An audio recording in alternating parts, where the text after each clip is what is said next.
స్థానిక యూత్ హాస్టల్లో పోలీస్ బందోబస్తు మధ్య నగర నాయీ బ్రాహ్మణ కార్యవర్గ ఎంపిక ఎన్నికలు ఉదయం 10 గంటల నుంచి సాయంత్రం 5 గంటల వరకు పోలింగ్ ప్రక్రియ కొనసాగుతోంది. నగరంలోని మొత్తం 530 మంది దుకాణదారులు, నాయీ బ్రాహ్మణ కుల వృత్తిదారులు ఈ పోలింగ్ కార్యక్రమంలో పాల్గొనున్నారు.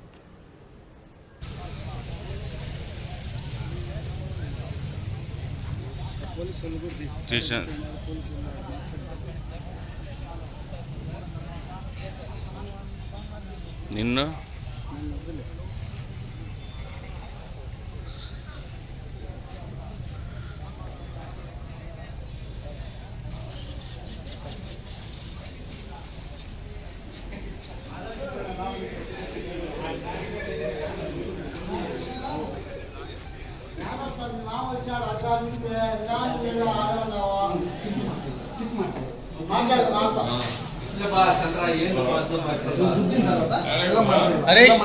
బాక్స్